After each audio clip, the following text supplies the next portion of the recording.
자, 오늘은 본문 말씀을 조금 후에 보도록 하겠습니다. 그냥 설교를 좀 시작한 후에 보겠는데요. 여러분, 제가 이제 오늘 11월 첫 주 11월 1일을 맞이해서 다시 성령 충만하신 예수 그리스도 시리즈 설교로 돌아오려고 합니다.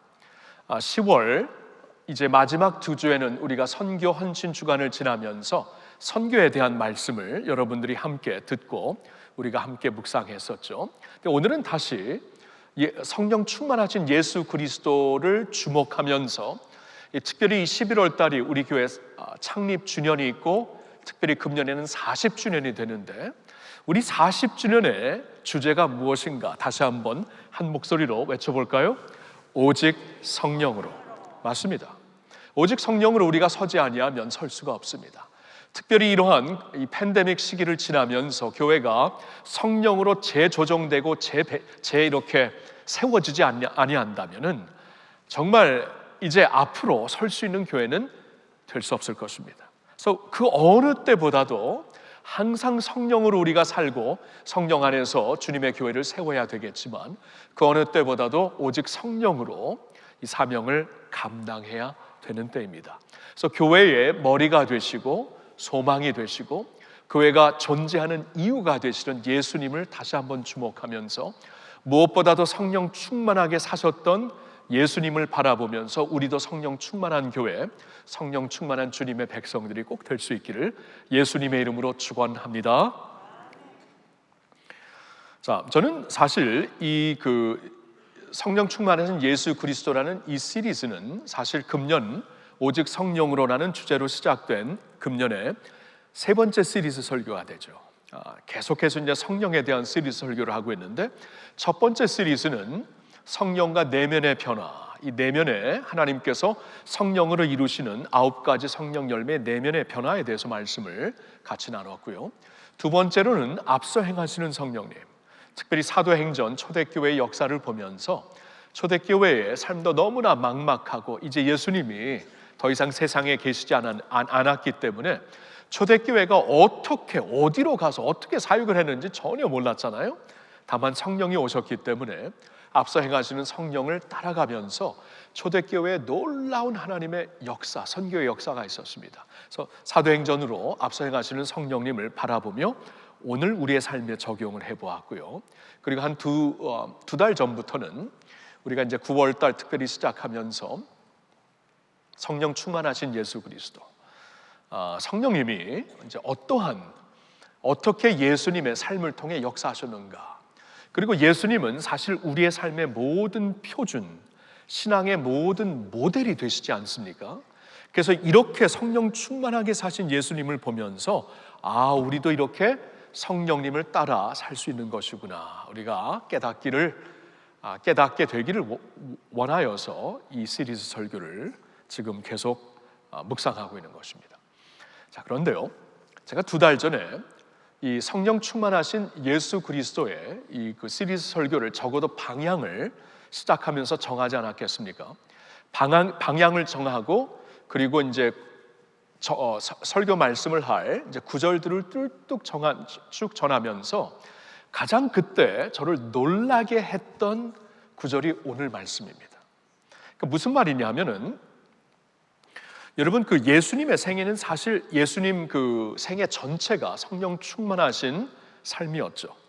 그래서 아무 말이 없어도 예수님의 모든 삶에서 이렇게 성령으로 사는 것이구나 우리가 충분히 배울 수는 있지만 그래도 그 중에서도 예수님의 어떠한 삶의 모습, 어떠한 사역에는 성령님이 특별히 이제 이렇게 개입하시어서 성령의 능력으로 예수 그리스도께서 사역할 수 있도록 살 수 있도록 역사하셨다라는 말씀이 나오고 있죠. 그래서 예를 들어 갖고 예수님이 성령으로 이제 세례를 받으시고 성령으로 이제 광야의 인도하심을 받으시고 성령으로 광야에서 마귀의 모든 시험을 이기시고 이런 식으로 우리가 쭉 특별히 성령이 하이라이트 되는 예수님의 생애를 우리가 보지 않았습니까? 자, 그런데 오늘 말씀만큼은 제가 전혀 생각하지 못했던 성령 충만하신 예수님의 모습입니다. 말씀을 쭉 이렇게 찾으면서 이런 면에서도 예수님이 성령 충만하셨구나라는 것을 이번에 말씀을 준비하며 비로소 깨닫게 된 것입니다. 그게 뭐냐 하면 예수님의 죽으심입니다. 그러니까 오늘 설교의 제목이 아름다운 죽음으로, 이거 예수님의 죽음을 가리키는 것입니다. 그러니까 보통 우리는 예수님의 성령 충만한 모습을 생각하면 그의 삶을 생각합니다. 그분의 사역을 생각합니다. 근데 성경은 그분의 삶뿐만이 아니라 그분의 죽음 역시 성령 충만한 가운데서 이루어진 사건이었다라고 말씀을 해주시는 거예요. 사실 저는 이 말씀을 처음 이렇게 설교 이 설교 준비는 지난주에 했지만 사실 처음에 이 본문 말씀이 있다는 것을 이렇게 마음에 새기면서 굉장히 가슴이 뛰더라고요. 왜냐하면 한 번도 예수님처럼 성령 충만한 모습으로 그렇게 죽으면 되겠다라고 생각해 본 적이 없었어요. 여러분, 죽음이라는 것은 우리가 피해갈 수 없는 현실이 아닙니까?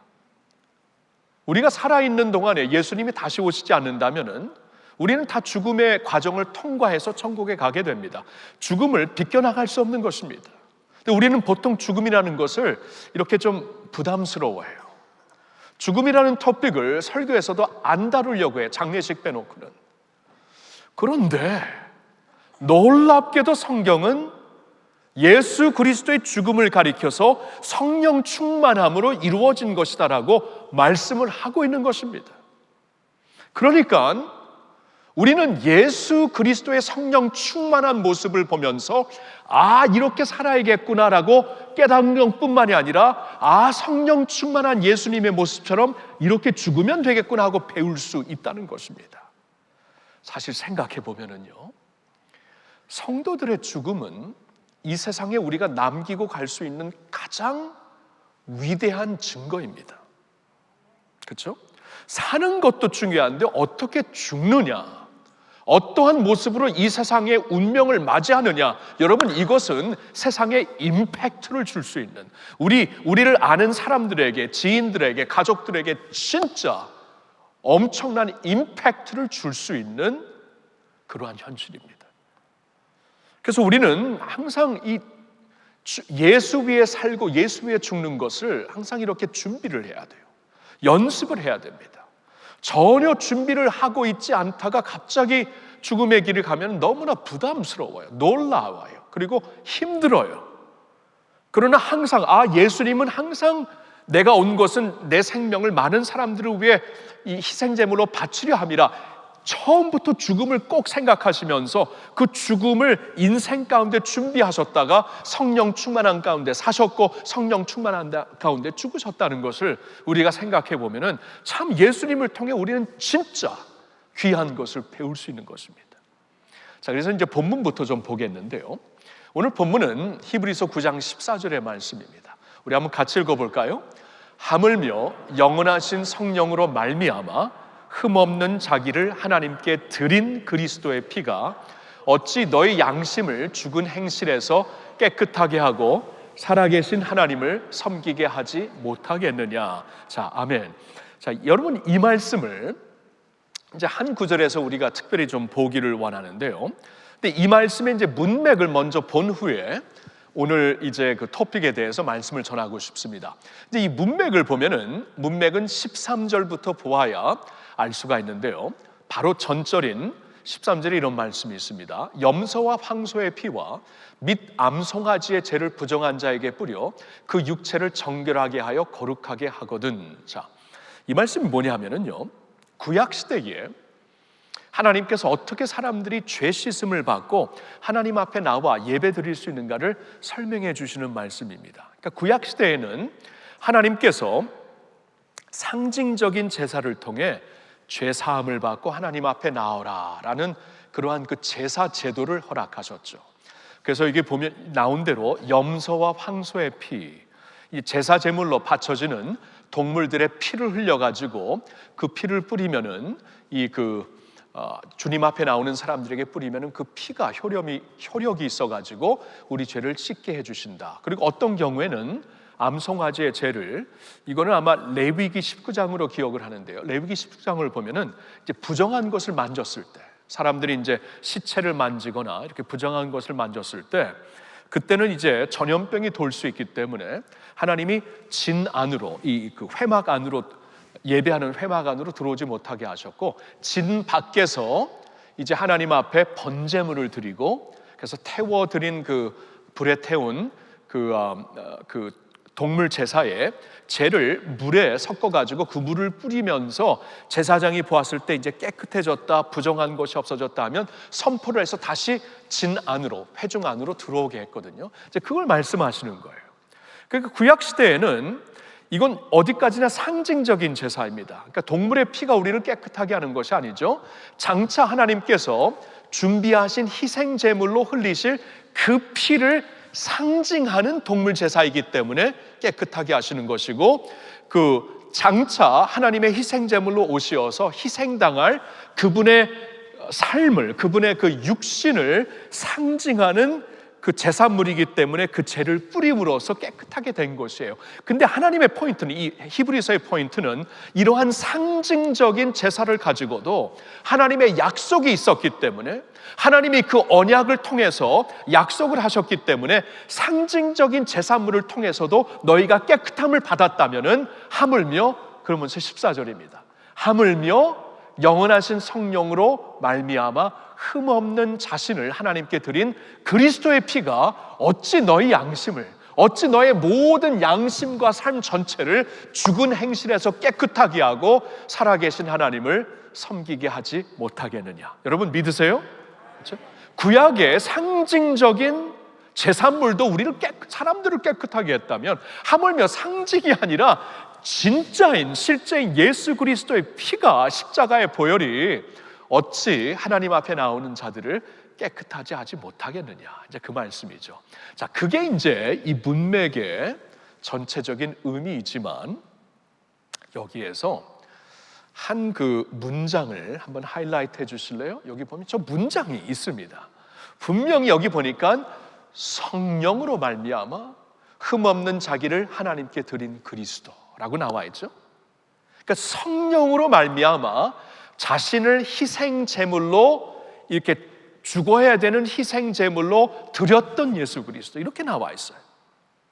다시 말씀드립니다. 예수님의 모든 생애가 성령으로 말미암아 이루어진 것이지만, 성경은 특별히 진짜 이것만큼은 성령의 도우심으로, 성령의 능력으로 한 것이야 라고 우리에게 하이라이트 해주는 예수님의 모습들이 있는데, 그 중에 하나가 저 말씀입니다. 자신을 하나님께 희생 제물로 드렸다. 자신의 죽음을 성령의 도우심을 받아가지고 감당하셨던 것이다, 이 말씀이에요. 자, 이 말씀을 제가 보고 싶은 겁니다. 그러니까 예수님의 아름다우신 죽음은요, 그의 아름다우신 죽음으로 하나님의 뜻을 이루셨고요, 그러니까 하나님의 뜻을 온전히 이루셨고, 그의 아름다우신 죽음으로 우리에게 이렇게 성령 충만한 가운데서 죽으면 된다 하고 아름다운 모델이 되시는 거예요. 자, 그걸 한번 생각해 보고 싶습니다. 자, 그러면 저와 여러분들이 이제 하나님이 허락하셔서 오래 살든지, 아니면 어쩌면 하나님께서, 아무도 모르잖아요, 그렇죠? 우리를 오늘 이제 목자의 마음에 썼지만 우리를 그냥 전혀 상상하지 않고 있을 때 우리를 데려가실 수가 있습니다. 이것은 창조주 하나님의 권한이에요. 그러니까 우리의 생애가 지금 많이 남았든 아니면 짧든, 그리고 특별히 지금 영상으로 병상에서 예배 드리시고 계신 성도님들이 계시잖아요, 그렇죠? 이 그 불치병에 걸려갖고 지금 오랫동안 병원에 계신 분들, 또 그런 분들을 지금 계속 요양하고 있는 우리 가족들, 참 여러분들에게는 이 말씀이 남다르게 임할 것 같아요. 근데 분명히 알아야 될 것은, 그냥 우리가 살아서 사역할 때만 성령이 우리를 도우시는 게 아니라, 그 불치병 과정 가운데서 임종을 준비하는 그러한 상황 가운데서, 그때에도 성령이 우리와 함께 하시어서 예수님을 그 죽음 가운데 도우시고 힘이 되셨던 성령님이 바로 우리 모두 지금 어려운 병상에 누워 계신 성도님들과도 함께 하시면서 그 성령님이 여러분들을 도우시고 계신 줄로 믿습니다.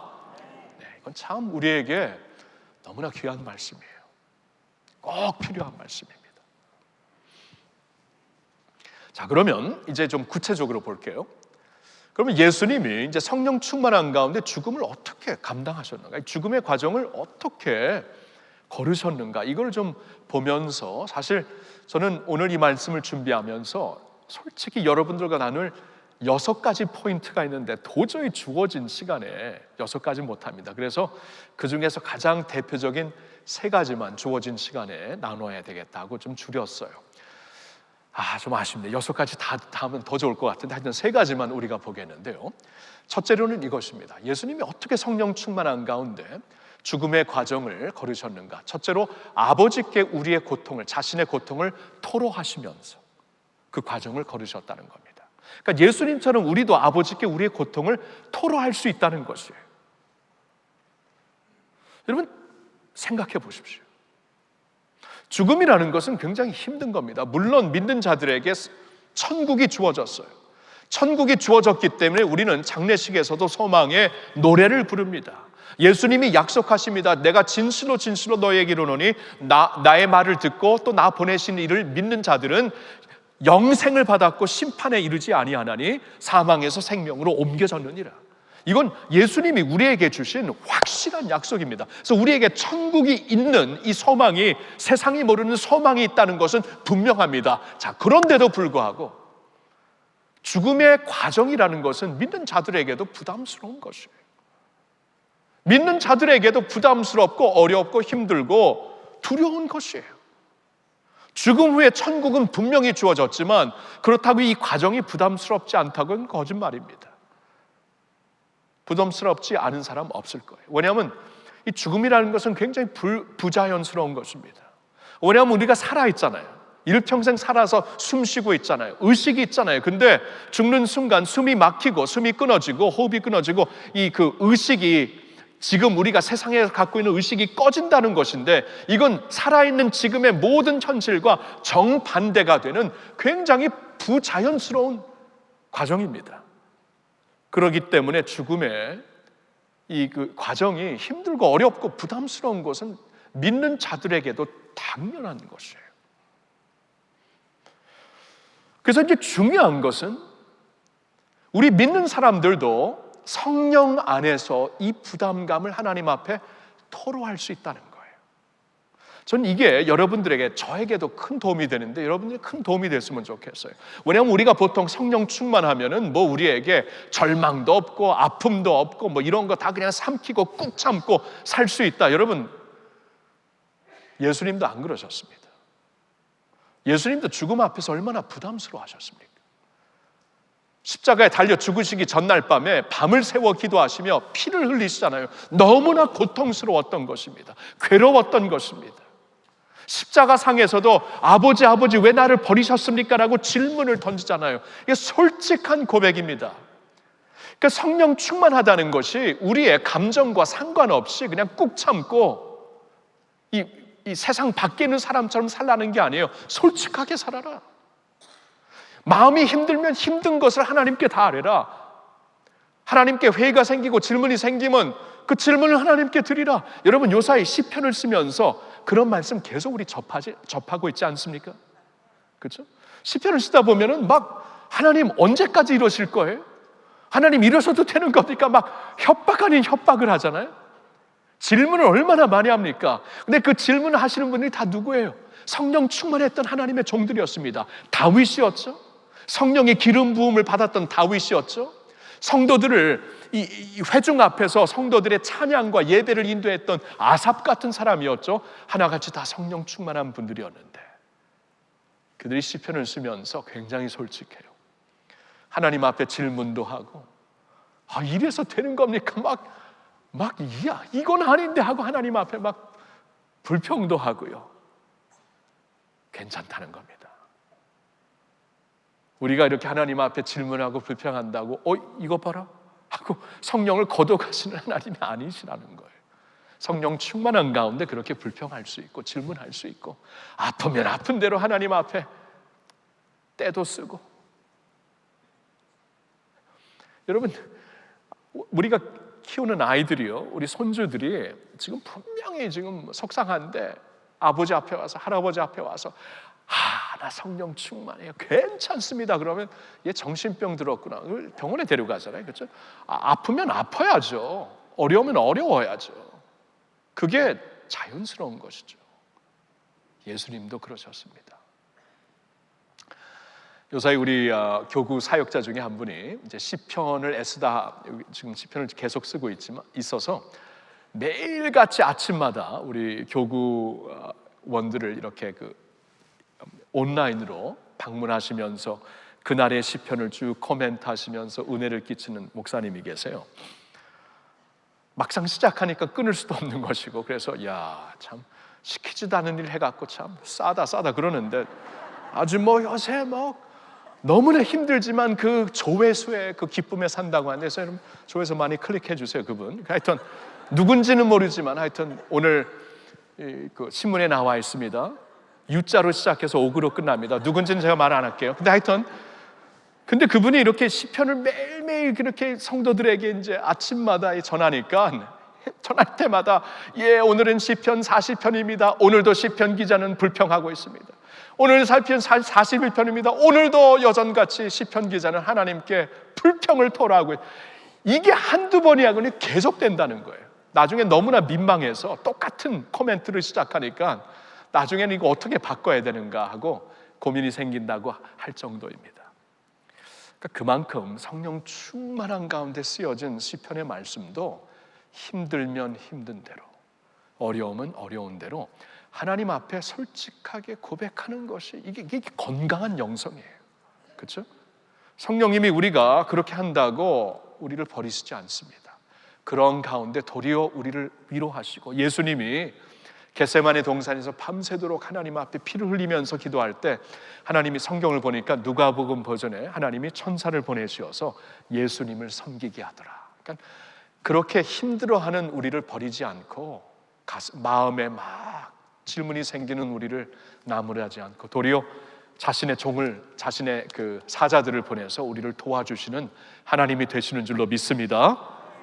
그러니까 가장 먼저 예수님처럼 어떻게 우리가 이 불치병 가운데, 아픔 가운데 막 지금 계속 누워있는 우리 가족 중에 깨어나지 않고 코마 가운데 있는, 어떻게 여러분 그냥 마음에 힘들고 아픈 것을 자꾸 하나님께 토로하세요. 그래야 치유가 있고 건강해지고, 그래야 성령께서 도리어 더 우리의 솔직한 가운데서 역사하신다는 겁니다. 자, 그런데 이제 두 번째 포인트는, 이 첫 번째 포인트에 남아있지 말라는 거예요. 이제 두 번째 포인트는 이겁니다. 우리가 아무리 이제 솔직하게 우리의 아픔과 고통을 하나님 앞에 토로할지라도 결국에는 아버지를 끝까지 믿고 신뢰할 수 있다는 것이에요. 그렇죠? 그러니까 예수님을 보면은 밤새도록 성령 충만한 가운데 죽음 앞에서 막 괴로워하시다가 결국에는 아버지의 더 큰 뜻에 순복을 하시잖아요. 순복이라는 게 뭐예요? 믿음으로 신뢰한다는 겁니다. 믿음으로 신뢰하는 거예요. 시편을 보아도 시작할 때는 왜 이러세요 하나님? 언제까지 이러실 거예요? 이렇게 시작할지라도 끝날 때는 항상 감사하잖아요. 끝날 때는 항상 찬송하잖아요. 그러니까 성령이 그렇게 인도하신다는 겁니다. 그러니까 성령이, 우리가 이제 괴로워하고 솔직하게 하나님 앞에 기도를 하고 있을 때 항상 성령이 우리를 도우셔갖고 아버지를 끝까지 믿고 신뢰하게 하신다, 그 말씀이에요. 그러니까 성령의 도우심이 없이는 우리가 이 불치병 앞에서, 그리고 막 이 죽음 앞에서 내가 믿음을 저버리지 않을까, 놓치지 않을까, 성령이 도우시지 않고 이게 내 능력, 내 어떠한 그 노력의 믿음이었다면 여러분 병이 오래 가보세요. 다 놓치게 되죠. 믿음까지 놓치게 되죠. 그런데 내 힘으로 믿는 게 아니라는 겁니다. 하나님의 은혜로 믿는 것이고, 성령께서 우리가 믿을 수 있도록 도와주신다는 것이에요. 힘들면 힘든 가운데, 두려우면 두려움 가운데 우리를 도와주시어서 바로 그 순간 믿음을 잃지 않고 끝까지 하나님을 신뢰할 수 있도록 성령께서 우리를 도우시는 줄로 믿습니다. 여러분, 믿음이 무엇이에요? 믿음이 무엇입니까? 믿음은 아주 간단하게 설명하면 하나님을 선택하는 것이에요. 갈림길에서 나는 하나님을 그래도 선택한다. 갈림길에서 나는 그래도 하나님을 끝까지 신뢰할 것이다라고 하나님을 신뢰하기로 믿기로 결정하는 것이 믿음입니다. 여러분, 근데 이 믿음은요, 어느 때 가장 필요하냐 하면은 심각한 병 앞에서, 불치병 앞에서, 죽음 앞에서 진짜 필요한 것이에요. 성령님께서 그때 도우셔 그 믿음을 갖도록 우리를 인도하신다는 것입니다. 여러분, 믿음장인 히브리서 11장을 보면은요, 믿음의 선진들이 쭉 나오잖아요. 믿음의 선진들이 쭉 나오는데, 믿음으로 누구는 이렇게 살았고, 믿음으로 누구는 이렇게 기도했고, 믿음으로 누구는 이렇게 사역을 했고, 믿음으로 살았다는 것만 기억이 나시죠? 11장 다시 보세요. 믿음으로 죽었다는 말도 굉장히 많습니다. 믿음으로 이렇게 죽었다. 그러니까 믿음이라는 것은 우리가 어떻게 보면은 이 운명의 자리에서 진짜 붙잡는 것이에요. 그리고 성령님께서 그때 진짜 붙잡을 수 있도록 우리를 도와주신다는 것입니다. 믿음의 선진들 중에 가장 먼저 나오는 사람 아벨이죠. 아벨은 믿음으로 더 나은 제사, 더 훌륭한 예배를 드리면서 죽었다, 순교를 당했다, 그 말이에요. 믿음으로 사는 것만이 중요한 게 아니라 믿음으로 죽는 것도 가장 어쩌면 더 중요하기 때문에 가장 먼저 나오는 믿음의 선진을 통해서 믿음으로 죽은 것을 얘기해 줍니다. 그리고 성경 그 11장을 또 쭉 보니까요, 히브리서 11장 21절에 야곱에 대해서는 말씀을 하십니다. 믿음으로 야곱은 죽을 때에. 여러분, 야곱의 인생이 얼마나 많이 창세기에 나오고 있습니까? 파란만장했던, 그리고 굉장히 막 업앤다운이 심했던 긴 여정이었죠. 아브라함의 스토리보다 야곱의 스토리가 더 많더라고요, 창세기를 보니까. 근데 하나님은 이 히브리서 기자를 통해 성경을 쓰게 하셨을 때 야곱의 인생, 야곱의 삶은 다 생략하시고 믿음으로 야곱이 죽은 것을 주목하게 하세요. 야곱이 진짜 믿음을 보였던 때는 이때였다, 죽을 때 보인 것이었다. 이것은 하나님이 기뻐하시는 것이다 하면서 뭐라고 하시는가? 믿음으로 야곱은 죽을 때에 요셉의 각 아들에게 축복하고 그 지팡이 머리에 의지하며 경배하였다. 이 죽음 앞에서, 임종의 시간 앞에서 야곱은 믿음으로 내 생에 끝나는구나 한탄한 것이 아니었습니다. 내가 다 이루지 못한 내 생애의 이 프로젝트, 이걸 바라보지 않았어요. 도리어 믿음으로 앞을 내다봅니다. 이 죽는 그 자리에서 앞을 내다보며 이제 나는 천국으로 갈 것이고 남아있는 우리 후손들이 어떻게 살아야 되는가를 믿음으로 축복하고 예언하고 기도했다는 것이에요. 하나님이 야곱의 믿음을 이것을 하이라이트 하십니다. 놀랍죠? 요셉에 대해서 뭐라고 하는가? 22절을 보니까 믿음으로 요셉은 임종시에, 요셉 역시 그가 어떻게 임종을 임했는가를 하나님께서 하이라이트 해주시고 있습니다. 그때 요셉의 믿음이 빛났다는 거예요.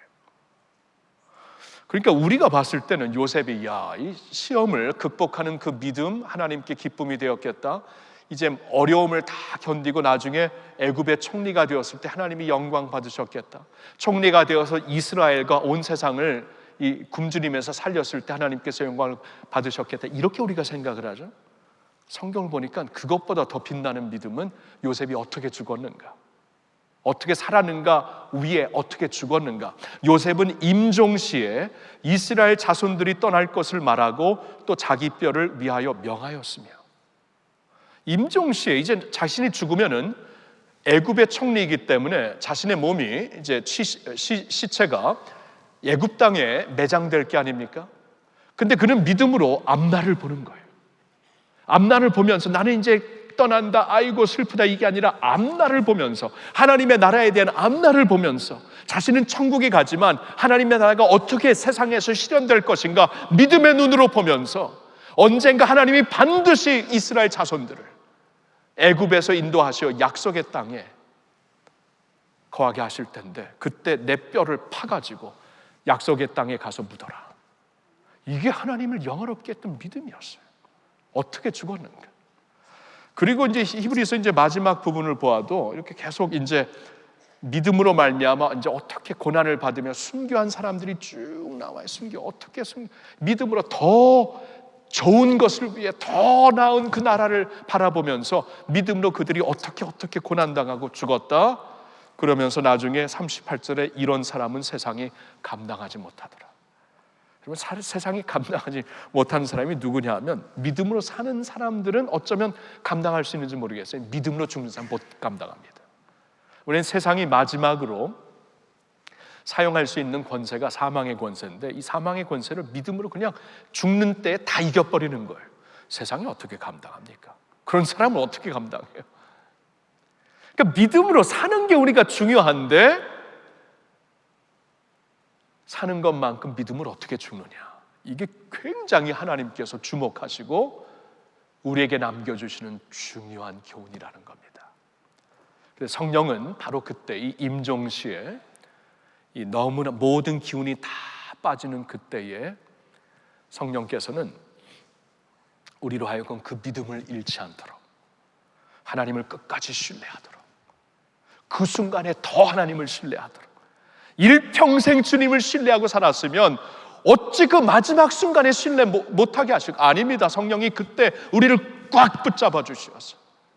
꽉 붙잡아 주셔. 걱정하지 마세요. 성령 의지하시면 됩니다. 내 병상에서도 성령을 의지하시고 임종 앞에서도 성령님을 생각하시고 성령님이 우리에게 주시는 하나님의 생기라고 했으니까 숨을 마지막 쉬는 그 순간까지 성령의 생기를 들여 마시고 성령 안에서 기도하시면서 그 믿음을 붙잡을 수 있도록 성령님께 자신을 맡기실 수 있기를 예수님의 이름으로 축원합니다.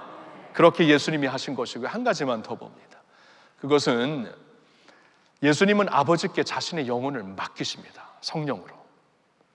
그러니까 우리도 예수님처럼 성령 충만한 가운데 마지막 순간에 우리의 영혼을 하나님께 아버지께 맡길 수 있는 것이에요. 여러분, 예수님이 십자가상에서 마지막으로 하신 게 뭐죠? 아버지요, 내 영을 주께 맡기나이다 하고 운명하시잖아요. 그러니까 마지막 순간에 내 영을 하나님께 이렇게 확 던지는 겁니다.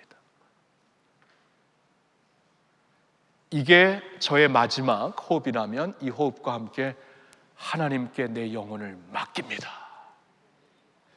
여러분, 제가 미국에 있을 때 어느 한 선교사님의 미국 선교사님의 그 레터를 편지를 이렇게 보게 되었는데요. 그 편지에는 그분은 이제 아프리카 오지에서 사역을 하시는 분인데 얼마 전에 자신의 그 9살 난 아들이 열병에 걸려서 죽은 이야기를 쭉 쓰는 편지였습니다. 근데 굉장히 얼마나 가슴이 찢어지겠어요. 아무리 선교사님이지만 얼마나 가슴이 아프겠어요. 그런데 그의 편지는 아픔을 우리에게 알려주는 편지보다도 하나님께 감격하고 감사하는 편지였습니다. 그의 스토리를 쭉 보니까 이렇더라고요. 이제 그날도 이제 아이가 놀다가 갑자기 들어와서 막 머리가 아프다 그래서 보니까 열이 있어가지고 뭐 이런 일이 자주 있으니까 오지에서 이번에도 낫겠지 하고 기도하고 그냥 뭐 갖고 있는 뭐 타일로놀 약 같은 걸 먹게 하고 그냥 쉬게 했대요. 근데 이게 이제 며칠 지나고 일주일이 지나면서도 열이 가시지 않고 점점 아이가 기력을 잃어가고 이제 나중에 시력까지 잃어가니까 이게 보통 심상치 않은 편이구나. 그때 이제 너무 늦었죠. 그러나 그때 이제 부모가 깨닫고 빨리 차를 구입해서 도시의 병원으로 가는 도중에 애가 죽은 거예요. 그러니까 도시로 가는데 이제 11시간이나 되는 긴 그 여정을 가야 되는데 아버지는 그냥 정신없이 운전하며 기도를 하고 엄마는 그 아이를 자신의 그 이렇게 다리에 눕혀서 계속 머리를 쓰다듬며 기도를 하고 있는데 한참 가고 있을 때 이 아이가 갑자기 벌떡 일어나서 그냥 기력이 없고 막 거의 코마였는데 일어나가지고 갑자기 막 벌떡 일어나서 팔을 막 뻗치기 시작하는 거예요. 이러고 팔을 뻗는 거예요. 그래서 깜짝 놀라서 엄마가 얘야 아들아 무슨 일이야 뭐가 보이니 하니까 그 아들이 마지막 남긴 말이 이거였습니다. I'm reaching out to Jesus. 나는 여기 오신 예수님께 손을 뻗치고 있어요 하고 그냥 죽은 거예요. 근데 이 말을 하면서 그 엄마가 무슨 얘기를 하냐면은 참 우리는 그때 사망의 음침한 골짜기를 걷는 것 같고 너무나 길었대. 11시간이 너무나 길었고 1초 1초가 너무나 힘들었는데 이 사망의 음침한 골짜기에 하나님이 계시더라는 거예요. 하나님이 계시어서 우리 아들이 이 세상을 이제 떠나는 그 순간 예수님이 바로 그 자리에서 아들 앞에서 팔을 벌리시고 계셨구나. 그러니까 아들이 I'm reaching out to Jesus, 자신도 팔을 벌려서 자신의 영혼을 주님께 맡기면서 세상을 떠났다는 거예요. 저는 그 편지를 보면서 야, 이게 우리 모두의 간증이구나. 그 마지막 자리에 누구도 우리와 같이 할 수 없습니다. 근데 그 자리에 우리가 홀로 있는 게 아니에요. 예수님이 계십니다. 예수님이 계세요. Right there. 주님께 발을 뻗칩니다. 그래서 영혼을 맡기는 것이에요. 영혼을 맡기는 것이에요. 여러분, 하나님의 약속은 우리를 결단코 떠나지 아니한다는 약속입니다. 성경을 좀 볼까요?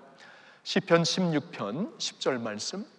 이는 주께서 내 영혼을 수월에, 수월이라는 것은 죽음, 또 지옥도 될 수 있는데, 이는 주께서 내 영혼을 이 무덤이나 이제 지옥도 될 수 있는데 무덤에 버리지 아니하시며, 절대로 무덤에 버리지 아니하시며, 그냥 시체와 함께 썩는 것이다 하면서 절대로 우리를 수월에 버리지 아니하시며, 주께서 거룩하게 받아주신 거룩한 자를 멸망시키지 않으실 것이다. 아멘. 호세아 11장 8절을 보면 하나님이 이런 말씀을 하세요. 여러분, 호세아는 이스라엘 백성들 자꾸 영적으로 간음하며 하나님을 자꾸 완악한 마음으로 떠나는 백성들에게 주시는 말씀인데, 그래서 나중에는 기다리다가 이제는 심판을 해야 돼. 심판을 할 수밖에 없어. 이러한 가운데서 하나님이 외치시는 말씀, 에브라임이여 내가 어찌 너를 놓겠느냐, 이스라엘이여 내가 어찌 너를 버리겠느냐, 내가 어찌 너를 아드마같이 놓겠고 어찌 너를 스보임같이 두겠느냐, 내 마음이 내 속에서 돌이켜 나의 국률이 온전히 불붙듯 하도다. 그러니까 차마 못 버리시는 하나님, 마음이 완악해서 하나님 앞에서 계속 영적으로 간음죄를 범하고 있는 이스라엘을 그래도 차마 못 버리시는 하나님, 어찌 내가 너를 놓을 수 있겠냐, 어찌 내가 너를 버릴 수 있겠냐. 심판하게 해야 되겠다라고 마음을 가졌다가도 내 마음이 속에서 돌이켜서 나의 긍휼이 온전히 불붙듯 하도다. 하나님의 마음은 이렇다는 거예요. 여러분, 저런 이스라엘을 향해서도 저런 마음을 가지셨다면 오늘 여러분들을 향해, 오늘 이 어려운 가운데서도 예배하는 여러분들을 향해 하나님이 어떤 마음을 가지시겠습니까? 어찌 내가 너를 버리겠냐, 내가 너를 향하여 정말 긍휼한 마음이 부릴 듯하도다. 이것이 오늘 우리를 향한 아버지의 마음인 줄로 믿습니다. 히브리서 13장 5절을 보면 이런 말씀이 있어요. 그가 친히 말씀하시기를 내가 결코 너희를 버리지 아니하고 너희를 결코 떠나지 아니하리라. 결단코 버리지 않고 결단코 떠나지 아니한다. 우리 일평생 이 말씀 붙잡고 살았잖아요, 그렇죠? 이 광야와 같은 세상 이 말씀 붙잡고 살았다면은 임종의 시간에 더 붙잡을 말씀이죠. 일평생 떠나지 않으신 하나님이 우리가 가장 주의 도움이 필요할 때 어찌 하나님께서 우리를 떠나시고 버리시겠습니까? 아니라는 겁니다. 성령은 우리를 도우셔서 그 하나님을 주목하게 하는 거예요. 그 하나님을 바라보게 하는 거예요. 우주 만물이 어두워지고 이제 세상 죄를 지고 하나님의 저주를 받아 저주가 되어서 죽는구나 하는 그 순간에도